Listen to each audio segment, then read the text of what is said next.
Hi everyone, welcome to this second event in a row of our WHISS event. As you can see, WHISS Digital, you are under the European project in the start of Europe, which is a whole bunch of projects which the European Union is financing possible in Europe.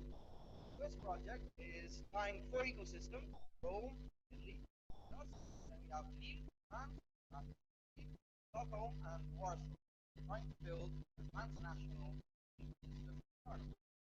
Very briefly, the partners in this project, which I have previously, we start with Stockholm, which is possibly the most exciting startup scene in Europe. They did very exciting exit. They have very interesting startups. And, well, they are partnering with us to develop challenges. Very quickly. Um,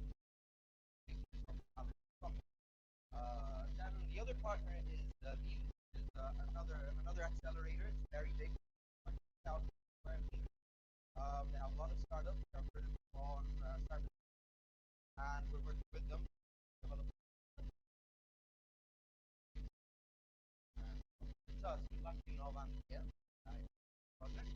The other one is Warsaw, where they're launching a competition, a global competition, right? And well, startups from all over the world are going to participate in innovation. And well, here's us. Welcome to LUISS ENLABS, as you are here today. LUISS ENLABS, as you should know, is the Roman accelerator for private incubator startups. We have a very successful accelerator program, and well, that's why we are here today. Within this partnership, we have Europe. We're going to present different people coming from all over the world to give us speeches on their experiences and their practice. Trying to basically foster these objectives, trying to increase our talents, our knowledge, marketing, science, and financing opportunities. Very complicated, of course, but that's why we have to work together to deliver this. And these are the main activities we're going to work on: living, working, and learning. That's why here today we're going to have a very interesting experiment, so to speak, thanks to the suggestion of our guests.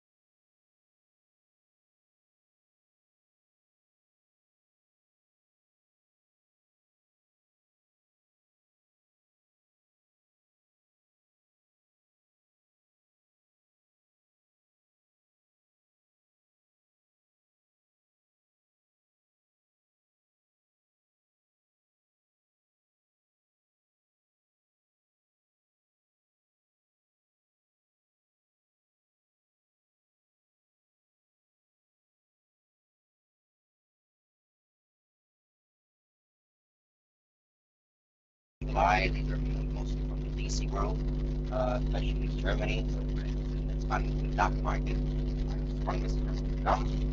And finally, in September and October, we're going to have a couple of guest speakers, which will describe their experience with the project. So here we are. This is basically the calendar for other activities like today. Very brief introduction. I don't want to spend more time out of today's event. And I'll very quickly leave you to our guests here. Thank you. Thank you very much. So today we're going to have, as you might have read, we're going to have Armando Biondi and Max Dixie. They are the founders and well, chief officers basically of Espresso, which is a very successful startup anymore. Kinda. It started as a startup, but I thought it's not. Yeah.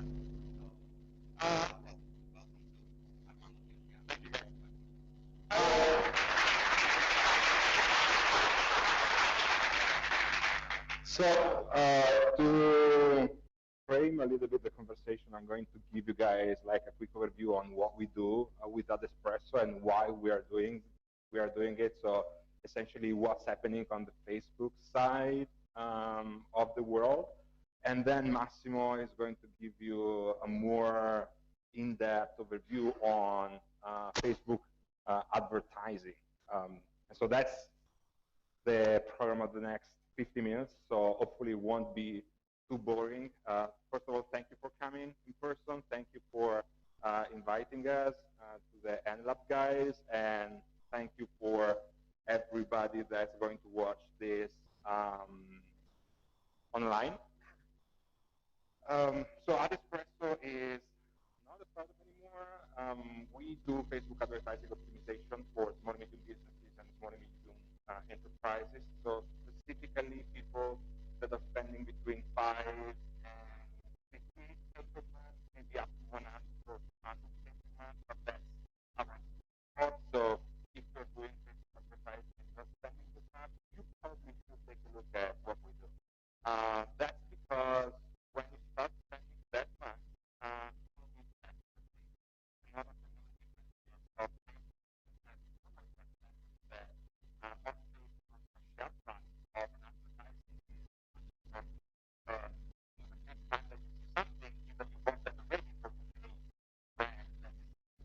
to show that right? So you need to have things much more aggressively. You need to stage things much more frequently, and that's why it becomes a lot of effort to do that by yourself. Specifically because on Facebook you literally need to be extra yourself, and that's of course not the time to go to the mix. But everybody doing that several times per month or per week. So we come in with that part. We have to do that as a everything by yourself.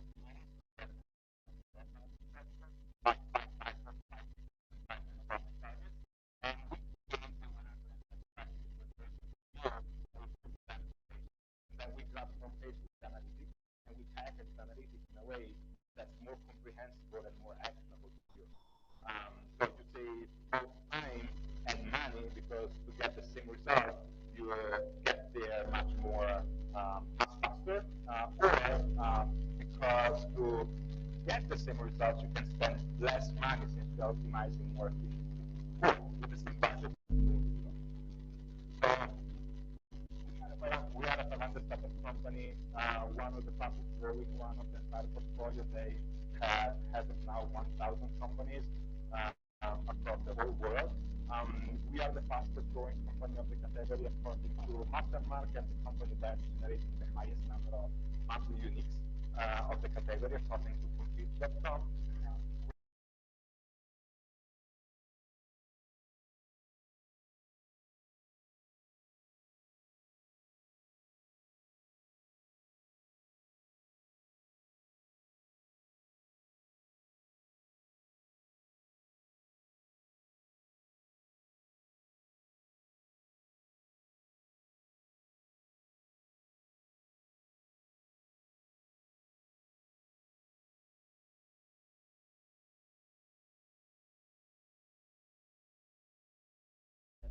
Yeah. So if you look at the enterprise world, pretty much every brand, every big company is doing advertising on Facebook right now, and there are a lot of companies or partners that are helping those people do a good job. But if you look at the mid-market, small medium businesses, small medium enterprises, that's starting to happen right now. Facebook has, just to give you some context, around 2 million advertisers right now on the platform.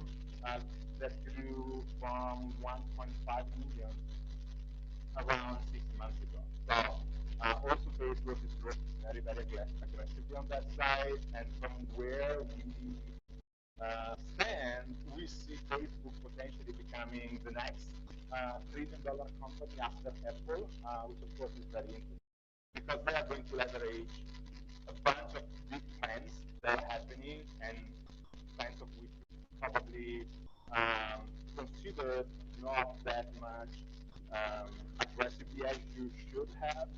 One of which is the mobile trend. The mobile is happening faster than you think. More than 50% of the traffic is already coming from mobile. And there are 4 billion mobile devices worldwide.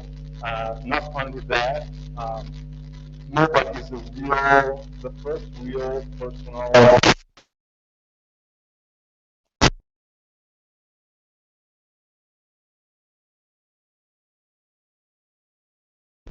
people and almost what people keep the mobile phone at hand free pretty much all the day, right? Just when you go to bed, it's right beside you. When you wake up, it's right beside you. The whole day is right beside you. And like I said, there are a bunch of very interesting things that are happening, which can be summarized in the comparison between mobile discovery versus desktop search. So when you're on desktop, you navigate in a very intentional way. So you search a lot on Google, for example, for the stuff that you need. While when you're on mobile, particularly when you're on a social context, so on Facebook, you kind of expect things to pop out from your newsfeed, right? So think about that. When was the last time that you searched for a gym? You usually don't like usually you usually expect basic news to come from your friends and from their feeds to yours, right? So and you discover something and you know more deep into a topic after that you find out about that through your so, for example, I was looking at my personal stats last month. I did 20% less searches on Google compared to the month before because of this.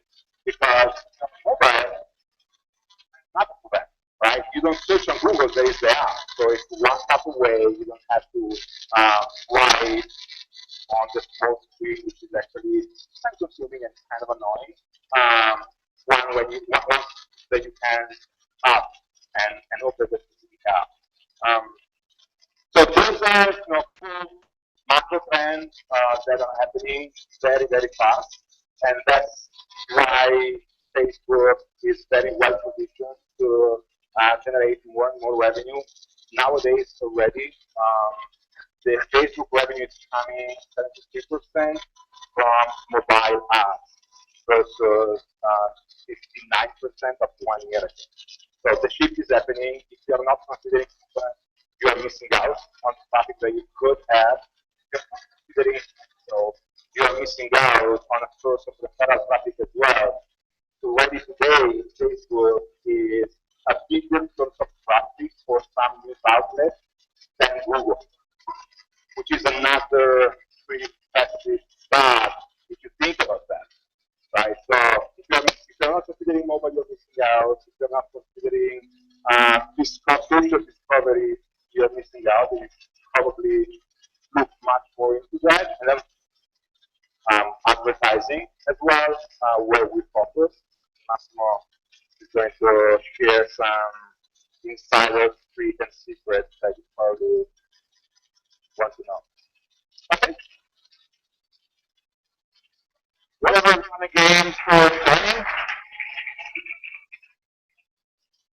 So first of all, before we address specifically some tips on how you should advertise on Facebook, how many of you are already advertising on Facebook? Okay, really good. And how many of you are advertising on Google AdWords? Oh, okay, this is the first time a crowd is advertising more on Google, on Facebook than on Google. So, I want to address the differences between advertising on Facebook and on Google, because the most common error I see from new advertisers is that they try to adopt the same approach that they use on Google AdWords on Facebook. And this is honestly wrong. For a very simple reason. Google is great for demand fulfillment. So the user already has a need. They are looking for a product, they perform a search, they find your ad, and they buy. So you have a very good conversion rate because the user is actively looking for your product, and that works great. Of course, it can be expensive if you are in a competitive space, but it's very good. On the other side, Facebook is great for demand generation. So the user is not looking for your product. People don't go on Facebook to make decisions. Actually, people go on Facebook to avoid making decisions. They go on Facebook to look at their friends, to find interesting news, to look at lots of pictures, and so on, but they don't go on Facebook to buy a product. So if you adopt the same approach, you create an ad and say, hey, $1,500, we create a website for you on Facebook, then that is never going to work. But on the other side, while Facebook may be a bit more complex, it's also much bigger opportunity. Let's do an example. You have invented the revolutionary shaving razor. I don't shave because it harms my skin. You have invented something that is awesome for everyone in the world. Now, you can advertise on Google and you will have a crazy good conversion rate because they search for shaving razor, I find your solution and they immediately buy the product. But on the other side, how many people do you think that are looking for shaving razor on Google? I think I never search for shaving razors on Google. I just go to a supermarket and I buy. On the other side, on Facebook, you can advertise based on demographics, not based on what they are looking for, but based on who they are. So I can address my advertising to millions of people, every male older than 14 years old that is actually on Facebook. So you can understand that on Google you will have very good conversion rate, but probably you would reach 100,000 people, 1 million people every month. While on Facebook you can really make your product boom if you write, if you find investors. So let's start looking at some more practical advices, and I will focus on two areas: the design and the target. Because successfully advertise on Facebook.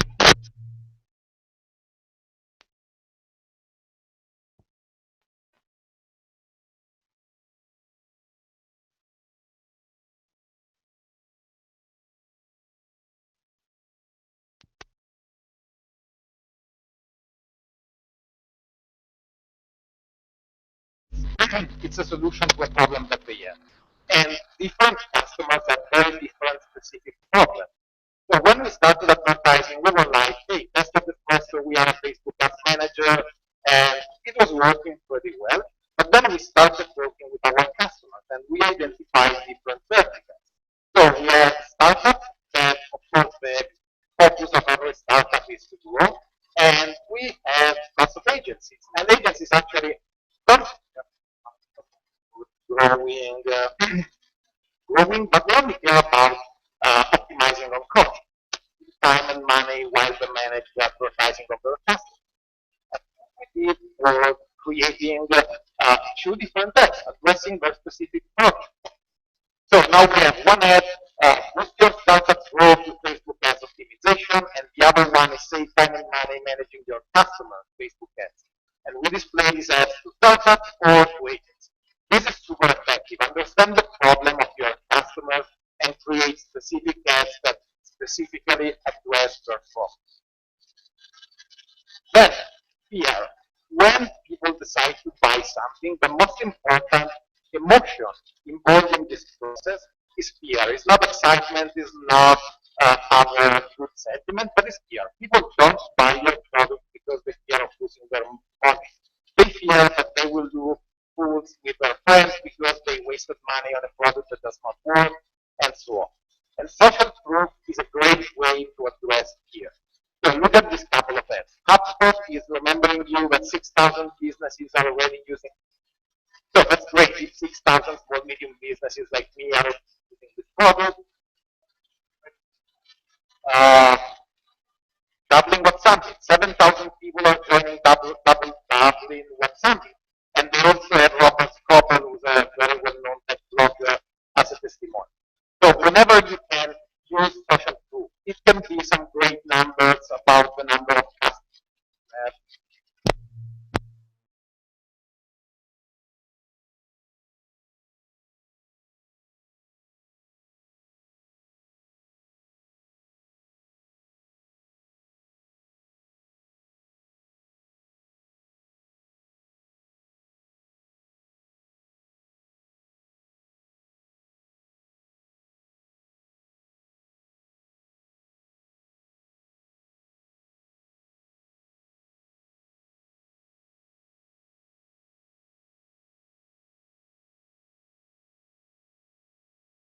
Usual stuff, more than 50%.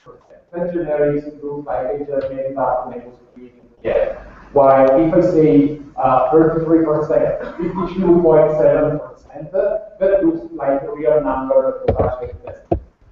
And the other suggestion is to use call to action. So tell the user what you expect them to do. This won't increase the performances of your header, but it will increase the performances of your landing page. So if I click on an ad that tells me that join the webinar, after I click the ad, my brain will be already scanning the page looking for join the webinar button. So that will increase a lot your conversion. Consistency is another huge problem and very common error. So I see an ad for 30% discount on red sport shoes. If I click the ad, you're interested in the product in the 30% deal, and then I click on the ad and I land on the homepage of the company. Or I end up on a very generic shoes category, where I don't see anything reminding me yet we have a 30% deal that you clicked on, or here correct for shoes. So always create consistency. If I click on an ad, it's because I like it. And if the landing page try to use the same wording, remember the same offer, if you are promoting an offer, use the same. This will improve the performances of your app a lot. Visual contrast. There are lots of ads right now on Facebook, and it's very important to make your ads stand out of the crowd. So you need to attract user attention in some way, especially if you are advertising on the right column, which is a bit that visible on the right.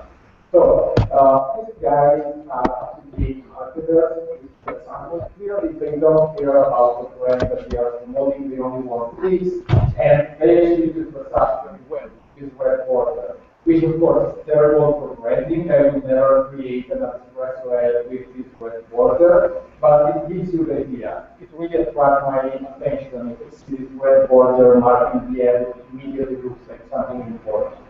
You can achieve the same results using very strong features, with very strong contrast in the color, using colors that break the usual schema of Facebook, so not using the blue, but very strong color like red or green and so on. Another fix that is working right now is using the Instagram filter. So if you take a stock picture, which are usually horrible, every user immediately spots a stock picture, but you apply an Instagram filter on top of it, it makes the image more unique, and especially it makes the image look like one of your friends' pictures. So the user will be more likely to check the picture. So it's from Instagram, it's something that my friends posted, and then they will realize that it's an ad, but if the topic is interesting for them, they will still click on your ad. And finally, address the elephant. So address the elephant is a pretty well-known theory, and it's directly driver of the elephant. Basically, the theory says that our self is like a small man riding on top of a huge elephant. The small man is our rational self. So it thinks about benefit, we want to rationalize everything, look at the issue of the product, and he thinks that he's in charge. But on the other side, the huge elephant is our emotional self. We don't care about the issue, don't care about everything, we just move emotionally. And of course, if the driver wants to go in a different direction from the elephant, you can easily guess where they are going. They are going in the elephant field. Because there is no way for the driver to change the direction. And this is very important. In your ads, you should try to address both the rational and emotional part of the user. So, no one wake up in the morning and say, oh, today I really want to buy a Facebook Ads Manager like an espresso. No one wants to buy a Facebook Ads Manager or, I don't know, a CRM solution, a payroll solution. People want to buy more free time during the work day, because it will take them 10 minutes instead of 2 hours to manage their advertising campaigns, and they will have more time to take a coffee or just focus on more important tasks. So usually what I really like in an ad is to use the text part of the ad to address the rational part. So for example, I saw a very good ad by Hootsuite, and it was like 1 million users, social proof, are already using Hootsuite. 30-day free trial, again, it reduces fear, and it's a feature. We make managing your social identity or your channel very easy, etc. So we use the text part to reduce fear and to specify the feature of a product. And then on the image, we have a very simple image of a girl that was clearly working in a social media agency, and she was really relaxed, enjoying her day because she had more time thanks to this. And this is usually how it goes. It's very simple to use the image for the emotional part. So don't display a boring feature or lots of text in the picture, but use something that is emotional and use the text to address the rational part of your users. Okay, we saw how to design our ad. Now we need to place our ads. And we only have 3 positions that we can use in Facebook. We have the normal newsfeed on desktop, so when you are on the computer, that's where all your friends' posts are located. This is the most generic ad. It works for everything. If you want likes, you want engagement, you want traffic to your website, you want sales, leads, etc., this placement always works. It has pretty good performances. It's the one that you should start advertising with. Then we have the right column, which is always also on desktop. And I see many advertisers just ignore the right column because they say the click-through rate is terrible, it's extremely low, it doesn't work for me. Right column works much more poorly than the newsfeed because it's less visible. But it's also much cheaper because since it's a secondary inventory from Facebook point of view, getting clicks on the right column can be much cheaper. So if you manage to have a very strong picture that really attract the user attention, try the right column because it will perform very well. It will send you a lot of traffic and very cheap. And the other case where it's very good to use the right column is when you are doing retargeting. If you are targeting with advertising users that already know your brand, that already interacted with your product, it will be much easier to advertise in the right column because I recognize the brand. I know at Espresso, I know their branding, how we do the illustration, I know their content is good, so if I see that kind of picture on the right column, my eye attention immediately goes back. And finally, we have mobile, which right now is the most common format. As Armando was saying, right now probably 70% of the traffic and the revenue from advertising on Facebook are coming from mobile. There is an upside and downside from this. So, mobile is pretty cheap. It's great if you have a mobile application and you want mobile app installed. That's very good. It's great for engagement. People on the mobile like to click, like, or share a lot. So if you want to create engagement for your brand, the mobile placement will work extremely well. But the downside is lead generation and sales. People are not yet used to compile very long contact form on the mobile. If you have a checkout process that is like 3 steps, I have to add my product to the cart. I have to create an account on your store, and I have to insert the credit card information. It's very unlikely that someone on the mobile will perform on this action. So mobile is really great for discovery. I will discover your product on mobile, but it's very unlikely that I'm going to convert on mobile unless you have really fine-tuned all your flow for mobile. So be extremely careful. If you want sales, if you want lead generation, my suggestion is always to run a split test on the placement. Try how the mobile perform compared to desktop. Because the risk that happens very often is that you are going to get 70% of your traffic from mobile, but it won't convert and you won't generate any sales from the mobile placement. Okay, we have our ad, we know where to place them. We need to understand where to advertise, who should see our ads, so the targeting. Facebook right now is offering a plethora of options to target your advertising. And this usually can mean that you have infinite opportunities to screw up your targeting, but still, you should try.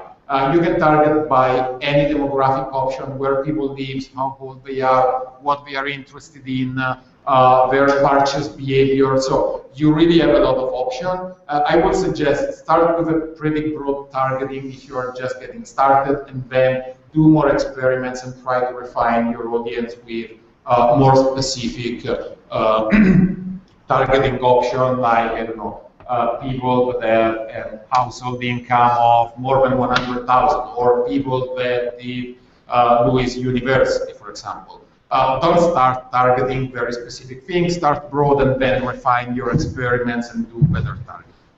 I won't address all the targeting options because there are too many. I just want to say a couple of words on the three most impactful targeting options. So the first one is the country. And it may seem stupid, but I see lots of advertisers do this. Advertising the countries where you have customers, where you are selling your product. I see a lot of advertisers that create the advertisement in Brazil or in India because they say, hey, in India I can get my clicks or likes for 0.01 per like, which is great, but actually Mark Zuckerberg is the only one that got reach with likes. You are not going to get reach because you receive 1,000 likes. It doesn't make sense to create engagement, to attract users from countries where you are not selling your products.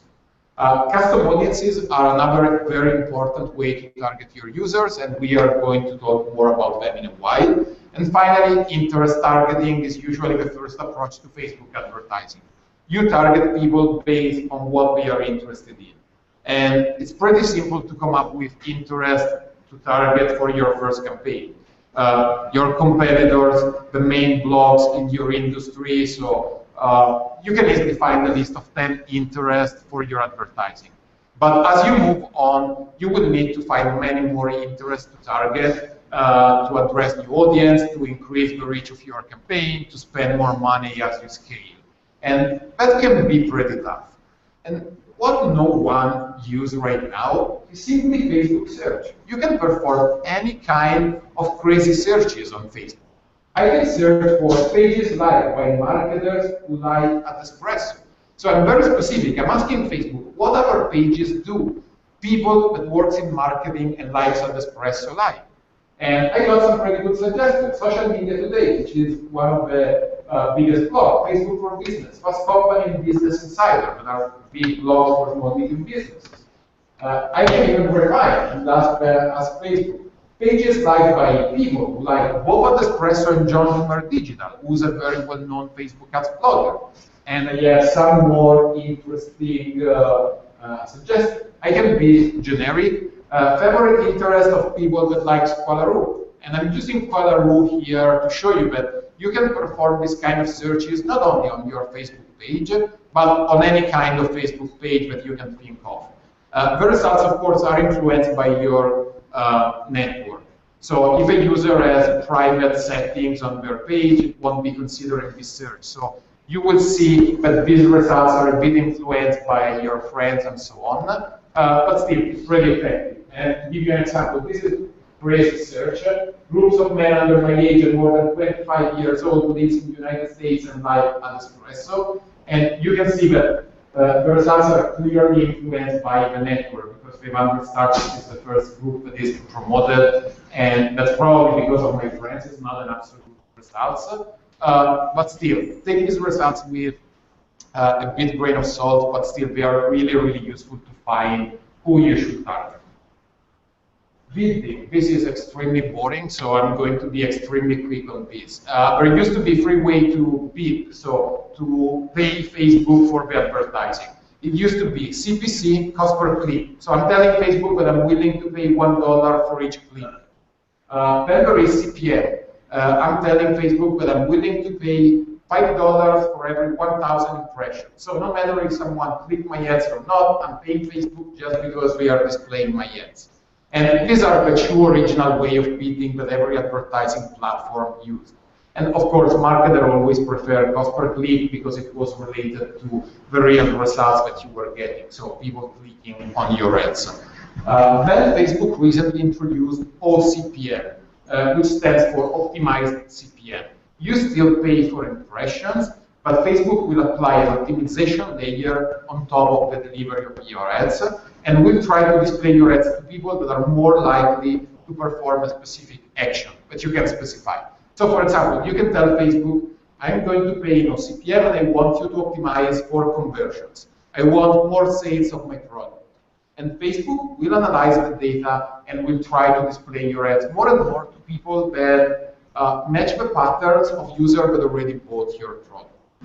You can do this for website clicks. They want more traffic. Facebook will analyze your data, your campaign for a couple of days, and then will come up with a pattern. So they will understand, like, no, people that are more likely to click on an espresso blog post or Facebook ads are female that work in a social media agency and manage the advertising. They will look for thousands of patterns that you cannot manage from the advertising. This is extremely effective. It only has one downside. It's an algorithmic optimization. When you deal with algorithmic optimization, so there is an algorithm on Facebook that will try to achieve better goal for you, the algorithm needs data. So the best practice will be that you need to have at least 25 conversions per day. So 25 sales, 25 people that subscribe to your newsletter, 25 people that click like on your ads. This can be challenging for some businesses. If you have 10, 15 conversions, that's not a big problem. Maybe Facebook will take 4 days to optimize your campaign instead of 2, but still it will manage to optimize the campaign. If you're selling a highly priced product and you only have a conversion per week, maybe, Facebook will never have enough information to optimize your campaign.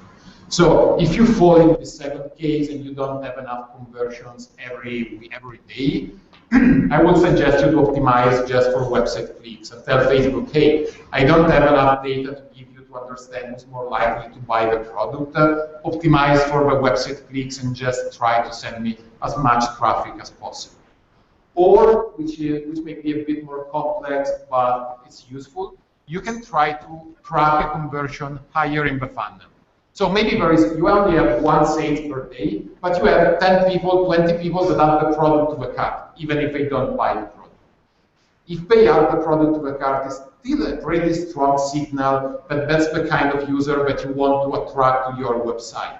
So you could track the conversion, add the product to the cart, or check the pricing page, and tell Facebook to optimize to send you more traffic like that one. So more people that are likely to check the pricing page or to add the product to the cart. Final suggestion on the bidding. If you pay cost per click, so if you pay for each click, you want to target a very small audience. So you want to target 50, 100,000 people, but a niche audience that is very likely to buy your product. If you use optimized CPM, which is what I would recommend unless you're already an expert, you can target a much broader audience. 1 million people is totally fine, 2 million people, and then let Facebook take care of understanding the subset of users that are more likely to convert. Final words on custom audiences. I guess you all know what custom audiences are, but very short summary. Custom audiences allows you to target people that you already have a connection with. So you have a newsletter, you have 100,000 emails, you can send those 100,000 emails to Facebook and ask Facebook, hey, I would like to target these 100,000 users. Facebook will match those emails with their Facebook users and will give you an audience. The next time you advertise, you don't need to think about male, female, age range, country, etc. You just tell Facebook, I want to advertise to my newsletter subscribers. That's the basic custom audience. On top of that, Facebook launched lookalike audiences. So you tell Facebook, hey, remember my 70,000 newsletter subscribers? I would like to target an audience of 1 million, 2 million people that are very similar to my newsletter subscribers. Again, algorithmic optimization, Facebook will analyze that those 70,000 users and will look for patterns. So it will understand that they are all female, 18, 24, and will give you an audience of similar people. Again, you need some data to pass to Facebook for the lookalike audience to be reliable. I would say if you have less than 200, 500 users, it's probably risky to create a lookalike audience. If you are in the thousands of emails range, it's totally good. But anyway, test it, because it works extremely well for some businesses. It doesn't work for other businesses. For example, we had a very good company that was selling items for craft. So they were selling like stuff to create product on your own. And Facebook was extremely effective with the lookalike audience because he immediately understood that the target were young females that like crafting. On the other side, for Espresso, for example, it's much less effective, the lookalike audience, because we have such different audiences that we are addressing, but it's really tough for Facebook to find the common patterns. Because we have people in startups, we have people in agency, sometimes we are talking with the CEO of the company, sometimes with the CMO, sometimes with the account. So it's pretty tough for some businesses, for Facebook to understand the common pattern. Finally, we have website custom audiences. You don't need the email, you don't need any data about the user.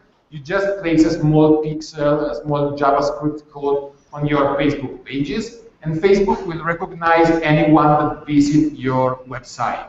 This way, you can create any kind of targeting. For example, I could target anyone that visited our pricing page, but never visited our thank you page. So they were curious about their pricing, but they never actually subscribed. And you can invent everything. You can target people that visited pages on your website that contains the choose word in the URL. This way you can target people by category, by the category of product that they checked on your website. It's extremely effective if you are just approaching Facebook advertising. Usually this is the low-hanging fruit. You are not going to acquire new users because it's people that anyway already visited your website, so they discovered you somewhere else, but they didn't convert. So they are much more likely to buy your product than someone that don't know you at all. It's like cold calling someone at home during dinner and telling them, hey, would you like to take a survey about mobile phone operator, I am from Vodafone, or calling someone that you already know. Hey, we spoke yesterday, I saw that you didn't buy the product, can I help you complete the order? A couple of tips on what you can do with custom audiences. Let's say that you have a very big newsletter, most of them are not your customers, you can advertise on Facebook. Create a very create an ad which is friendly, because these guys already know you. So you can address that fact and remember then that you already have a connection. You can create an ad, hey, are you enjoying our newsletter? Did you know that we also have a great product on top of the newsletter, and you try to sell your product? Or you can retarget people that visited the checkout page but never saw the thank you page. So shopping cart abandonment. And again, address the specific point that you know them. So, hey, did life get in the way? Did your mother call you on the phone while you were completing the order? Why don't you get back and complete the order today? Here's a 10% discount. You can also exclude custom audiences. So what I usually do is, I know that if someone subscribed to Espresso, there is nothing more that I can sell to them. They are already subscribed. So I create a custom audience with all our existing customers, and I exclude them from our advertising. It doesn't make sense for me to spend money to reach users from who I cannot get more money. You can create lookalike audiences from your customers, of course, that's the easiest thing to do. And just another more creative idea of what you could do. Let's say that you have a very visited, very popular website, and you just launch your mobile application.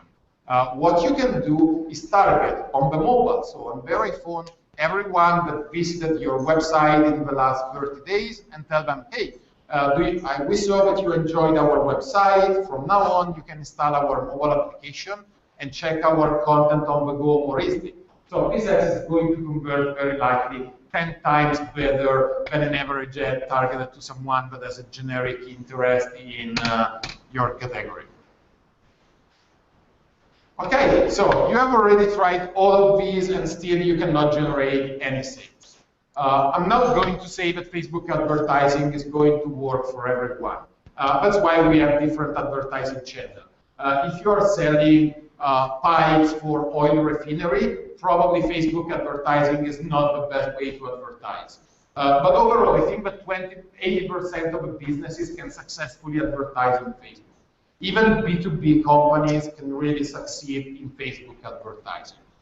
You just probably need to change your approach. As I was telling you at the beginning with the differences between Facebook and Google, Direct advertising to close the sales can be considered spammy on Facebook, can be more expensive. What I really suggest you to do is to move higher in the funnel, build a relationship with your customer. And that's exactly what we did with Espresso. Instead of advertising for, hey, why don't you try Espresso, and sending the user to a landing page. There are many issues that are involved in this. For example, you could have a very expensive product. If you are selling a $2,000 product, I'm not very likely to buy the product just after a click on the button. Or maybe there is a trust issue. With Espresso, we have to give us permission to manage their advertising. If we were just a bunch of crazy guys, we would go crazy one day and spend $2 million on their advertising account without their consent. So there is a very strong trust issue. People need to trust Espresso before they use it.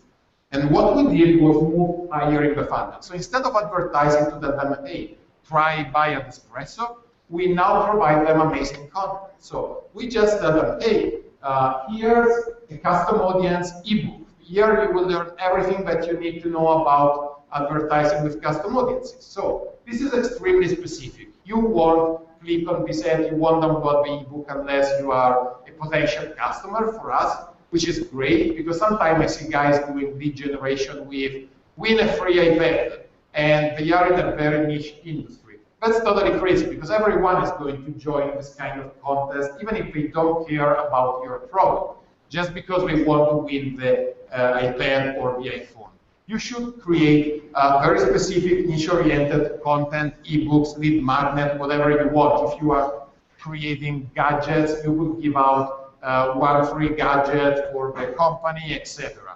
But this is super effective. We managed to get leads, so people that leave the email and some information about themselves in return for the free ebook, and then we do lead nurturing. So we follow up with them via email and Facebook advertising. We tell them, hey, did you enjoy our free ebook last week? We have a new one that you can download. And the week after, hey, we also have a free tool that you can use to check your campaigns. And finally, after we have built a relationship, after these guys trust the Espresso brand, we tell them, hey, you know what, we also have an amazing Facebook Ads Manager that you can try. And overall, if you build this funnel very well, you can both lower your cost per conversion, so you can acquire customers at a much cheaper price. And I'm pretty sure you will also notice a much higher lifetime value.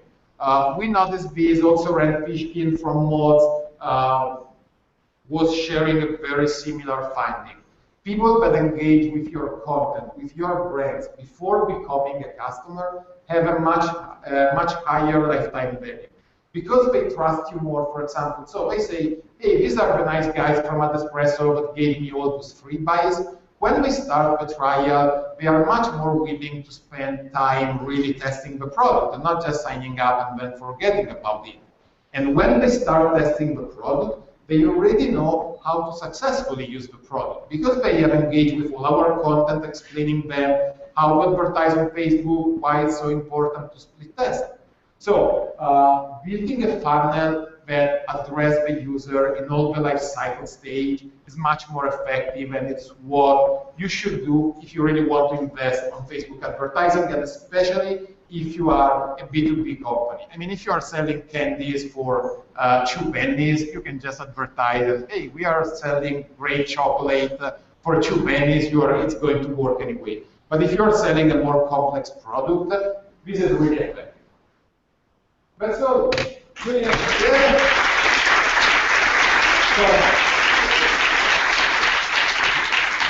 To wrap up, if you have to take away one thing from this conversation, this first part, is that whether you realize it or not, Facebook is already a relevant and important part of your business, so you should as well use it. But the power of Facebook is mainly on its ability to target very specific groups of people, matching them with your content. So the more you're able to do that, the more successful you will be.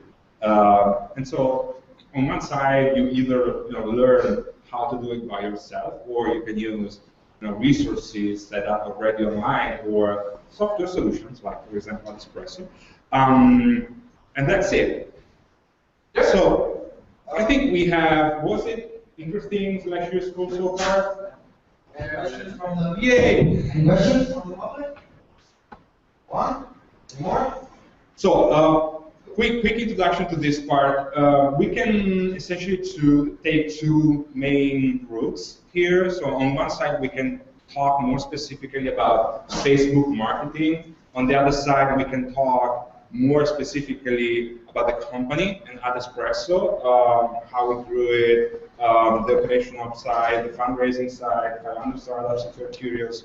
So both works. Massimo is the guy in charge of marketing, as you saw, and product. I am happy to answer fundraising questions and operational questions. Up to you guys. Up to you guys. You tell me what kind of questions you have, and I'll come to you with mine. Questions? Right Two there. Right. I'm Fabrizio, and I'm the CEO and co-founder at Atooma. My question is more about your sales strategy, right? Because of course you're looking for companies in general using your service, and how do you address big companies about big customers, right? Of course you can, but is it also an offline strategy, like you go looking for specific companies or what? So we do not have sales team yet.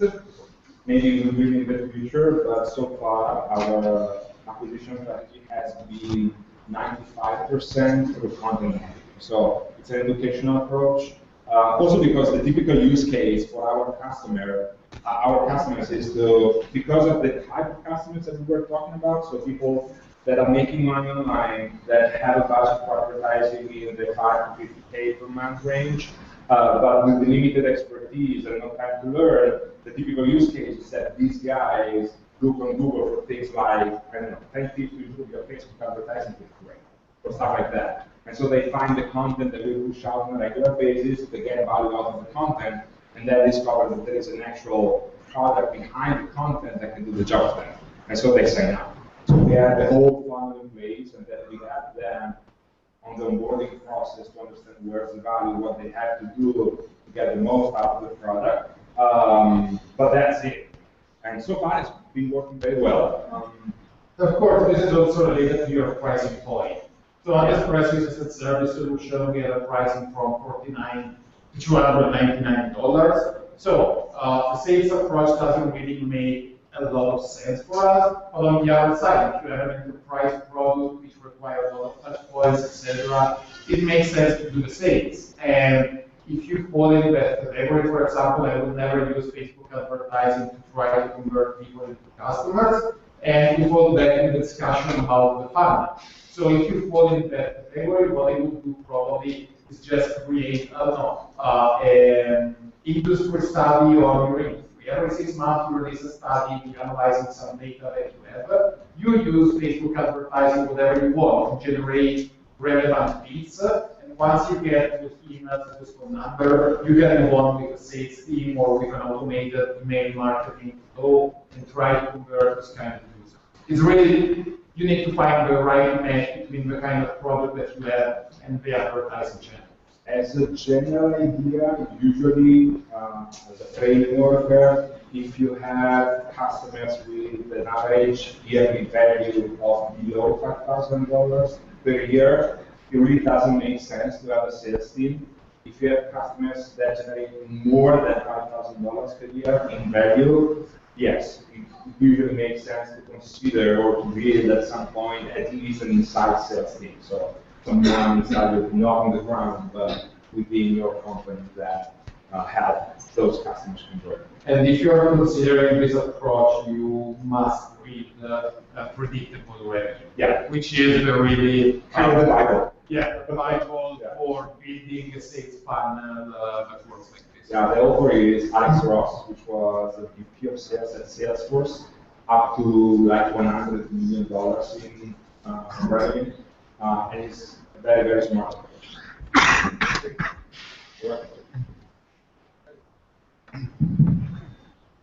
Two questions. What's your Leonardo Coppola, CEO of Voverc. And what's your growth rate during the acceleration program? And Was that sorry? what's your growth rate? Okay. Growth rate during the acceleration program, and your off-to-your rate now. So thank you for the question. We were not monetizing at the time, but we were having advertising budget going through the platform, which was a good proxy for revenue. On that side, I think we have been growing pretty much between 20 and 35% month on month in the last 18 months. With a couple exceptions, like around 15% during summer, like August and maybe December, kind of. But yeah, I mean, that also really depends on the stage. The more you grow and the more the numbers stabilize. When you are really starting out and you are in the hundreds of users number, you have huge differences because just one big customer can make the 200% difference. But probably after we had 1,000 users, the number started to be more, probably 500 users, the number were more consistent. Again, as a general framework, YC companies during the acceleration program, the YC organization asked them to grow around at least 7% week over week. But we are talking about very, very young companies, as Massimo was saying. So if you have 10 customers and the week after you have 20, you make 100% money week over week, right?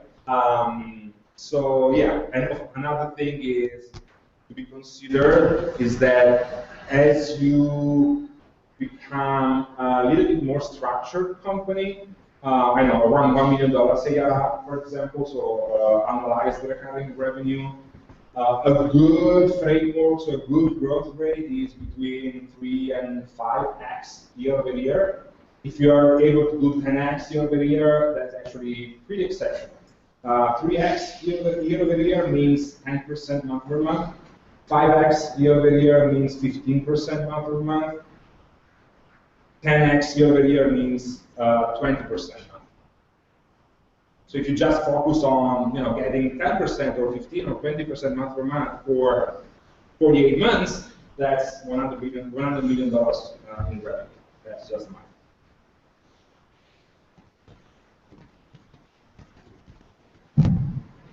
Hi guys, that's Filo, CEO of wineOwine.com. I want to ask you, for me it's very curious what you did in Silicon Valley. I think the mentality is between accelerators and enabling accelerators Silicon Valley is completely different. For example, here the focus is mainly on revenues. Or so there, you can focus mainly on revenue, so you're more on user and traction on the platform. Perhaps you were giving up your status for free. So there's a hype and there's the real world. If you look at the hype, if you look at the tech blogs or news outlets that talks about technology, not that much often you will find real metrics connected to huge valuations, but those are exceptions. So if you read TechCrunch or VentureBeat or PandaDaily, those guys talk about exceptions, talk about Uber, talk about Pinterest, talk about Snapchat, right? And if you are a consumer application, your metric is users, right? That's what's it. But if you are everybody else, which is like 99% of the other companies, the final real measure of your value is revenue, at least at some point. So it can be as well from the beginning, right? And that's, I think it's kind of the same between Europe and the US. It's different. The different thing is how revenue and traction translate to valuations.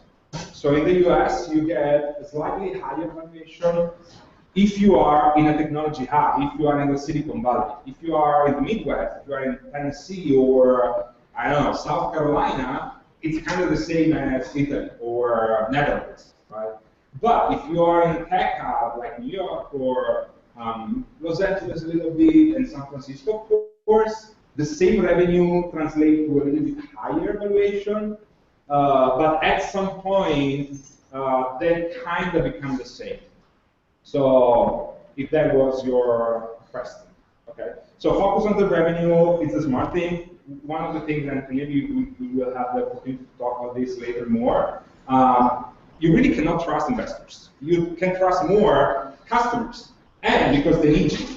And getting money from investors is actually pretty expensive because you have to give away a part of your company, right? While customers give you money for your product, so for the things that you like to do. So having investor relationships is good. Having investors' money is useful. It should not be the focus of the company. The focus of the Customers' money. Yeah, customers' money is better, right? And it's also much better feedback. I really regret, and this is thanks to Armando that really pushed us to start charging the users, or by being more focused on the product. I would have kept improving it for years before asking users to pay. But there is really a huge shift in the quality of the feedback that you receive from users once they start paying. Because why they are not paying, first they really don't. It is not very, the growth is less important because yeah, you are growing, but you are giving it away for free. You don't have any assurance that when we are switching to pay, all those users are sticking around with you. Maybe your product is a nice commodity, but not something that they are willing to pay. And when they start to pay, also the product that they give on the feedback that they give on the product is much better because they are using it every day. They are spending money on it.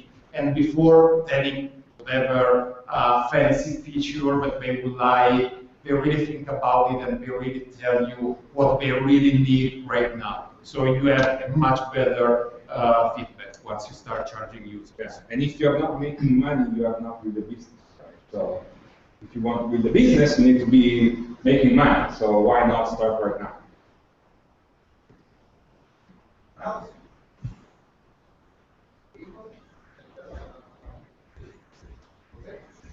We have two questions, or we already? I will actually already asked them. Oh, okay.